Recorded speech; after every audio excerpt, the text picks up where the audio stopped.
Wi-Fi. The Wi-Fi in the stadium is good, but maybe it's not good in the upper deck. We're going to go all the way up to the top right now before we talk a little bit about Brock Purdy. So let's make this walk. I've got about, I'd say, 40 steps to go. Gonna try to not be out of breath by the time I get up to the top here as I'm talking. So today I said that it's gonna be a tough day for Brock Purdy cerebrally. He's gonna have to overcome a very aggressive Minnesota defense. You heard him. You heard the man speak. Gates are gonna open in 5 minutes. Brian Flores, the Minnesota defensive coordinator, blitzes more than any other DC in the league, and he does it in complex fashion. So I'll talk a little bit more about that challenge in front of Brock Purdy. But first, I want to announce that I've made it to the very top of US Bank Stadium. We can flip this around.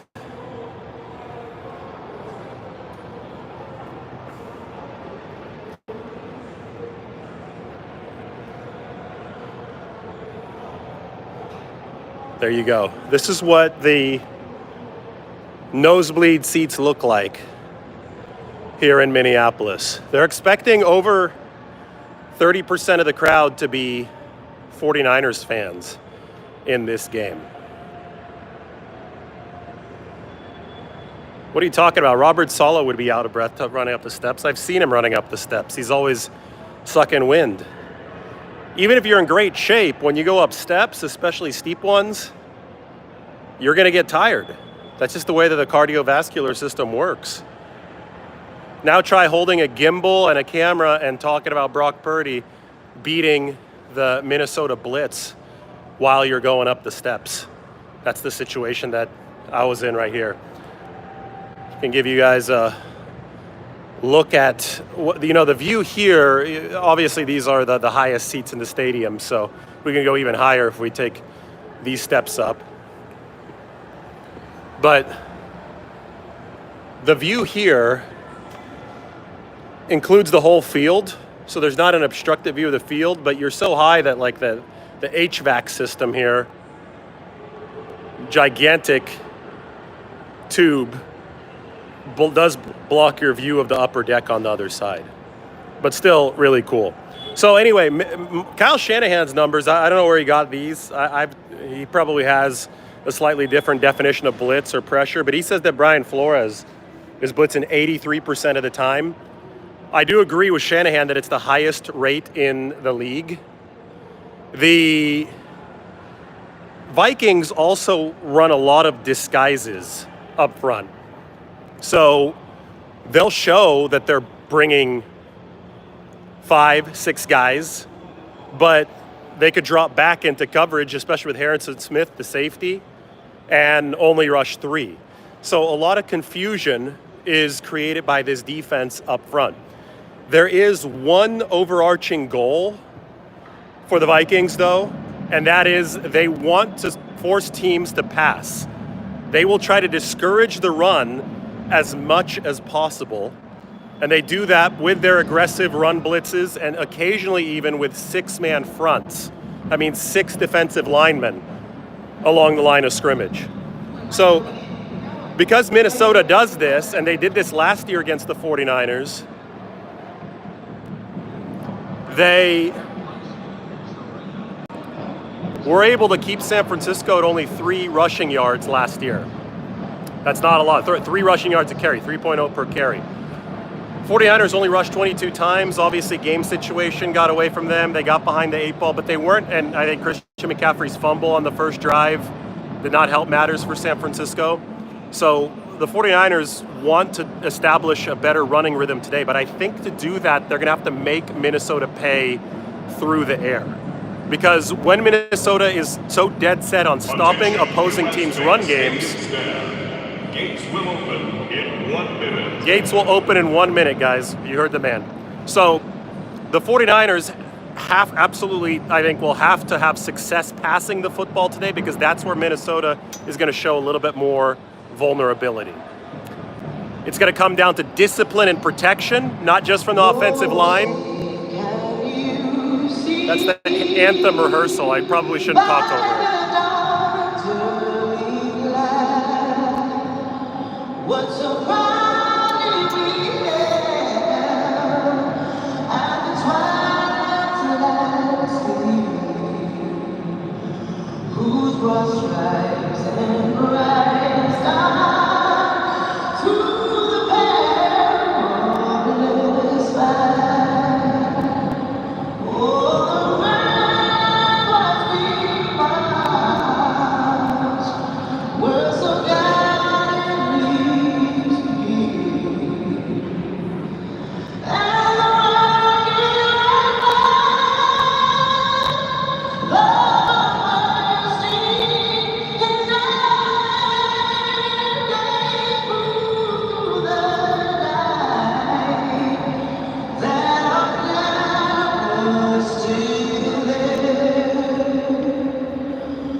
There we go. Well done, well rehearsed national anthem here before the 49ers take on the Vikings. I did not expect that rehearsal to happen right as they started letting fans in. Normally they do it a little bit earlier. But just to finish up my thoughts, the Vikings are going to be a little bit more vulnerable to the pass game than to the run game if they follow Brian Flores' MO in this football game. And that puts a lot of pressure on Brock Purdy to identify the protections, to identify the blitzes, to set the protections, and that puts a lot of onus on 49ers center Jake Brendel as well.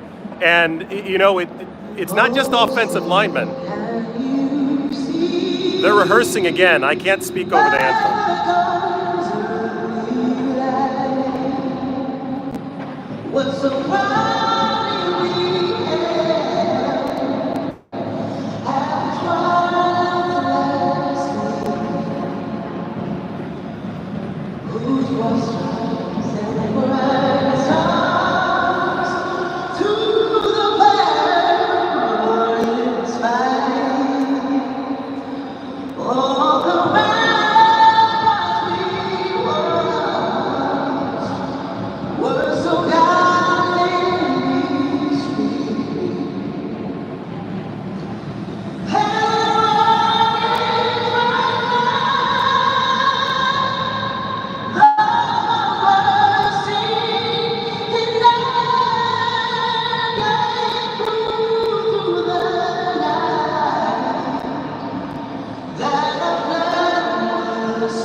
All right, back here at U.S. Stadium after two nice renditions of the anthem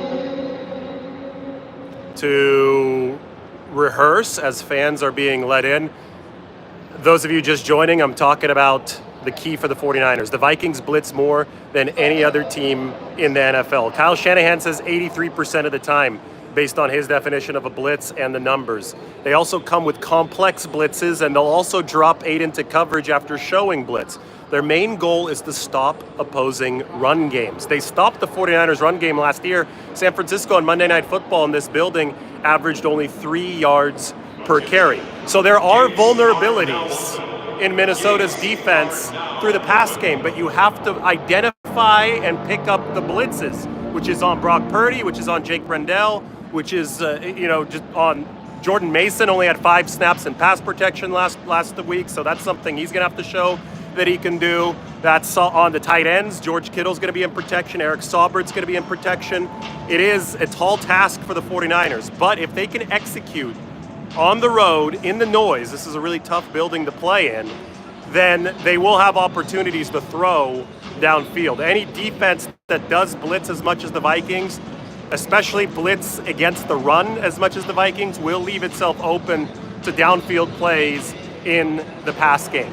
So it's a mental, cerebral test for Brock Purdy and company today. But if they handle it well, if they hold on to the football, if they don't turn the ball over, they should be better than Minnesota. That's why they're favored in this game. Other side of the football, Justin Jefferson didn't play against the 49ers last year. Neither did Sam Darnold because he was on the 49ers last year. So that's going to be a test in and of itself. I think this is going to be a really, really good game here in Minnesota at US Bank Stadium, one of the most impressive facilities in the National Football League. You know, speaking of Purdy and speaking of George Kittle, this is the closest NFL city to the state of Iowa. So that means that Kittle's going to have over 20 family and friends in attendance driving up from probably Iowa City, and Purdy's going to have a lot of people driving up from the Ames area. Remember, Purdy's wife, she is from Iowa. So I made this drive actually back in May after Memorial Day weekend, so it already might have been June 1st, but I was in Ames, Iowa. I was trying to get back to the Bay Area for 49ers practice because I'd interviewed Matt Campbell and all of Iowa State staff, and my flight from Des Moines, Iowa at 6 a.m. Was delayed due to thunderstorms, and I wasn't going to be able to make my connecting flight in Denver to be able to make it back in time for 49ers practice the next day. So what I did is I changed the drop-off location of my rental car, and I drove 3.5 hours or so in the middle of the night from Ames, Iowa to here, to Minneapolis, Minnesota. Had to have coffee in the middle of the night. That wasn't easy, kind of messed up my system, but I made it in time for like a 7 a.m. flight, I believe, direct from Minneapolis to SFO. So anyway, the point is that it's close enough to drive here from Iowa to Minneapolis. There's people doing an even more intense drive. Dominic Purdy, the 49ers rookie right guard, he's from St. Louis. His parents are driving about 8 hours, or have driven about 8 hours from St. Louis all the way up here to Minnesota to watch Dominic Purdy play. And that, it's going to be an interesting matchup between him and there's Harrison Phillips, the defensive tackle. Harrison Smith is the safety for the Vikings. Harrison Phillips, the defensive tackle out of Stanford, just received a contract extension from the Minnesota Vikings. He's a really good player on the interior that the 49ers are going to have to neutralize. Two things happened in this game last year that I think were rather fluky. One was the cover zero from Steve Wilkes. He's obviously since been fired. 49ers cannot run reckless defensive calls like that in this game to give the Vikings a little bit of an opening. Two, San Francisco saw an injury to Brock Purdy, a concussion last year that probably happened before his 2 interceptions. And given how cerebrally challenging facing a Brian Flores defense is with all the blitzes they throw at you, the fact that Brock Purdy might have suffered that concussion before those 2 interceptions does make a whole lot of sense. So you got to keep Purdy healthy, protect him in this game, because it's going to take the full processing power of a good quarterback to expose this Vikings defense. So those are the keys for this game. Hope you enjoyed the stadium tour. We got a couple renditions of the anthem, which will be performed here for real in probably, an hour and a half? I'm going to head down to the field right now to check out what's going down there. So there's going to be more video content for you as the 49ers prepare to take on the Vikings. Everybody hit the like button, hit the sub button. We'll talk to you very soon.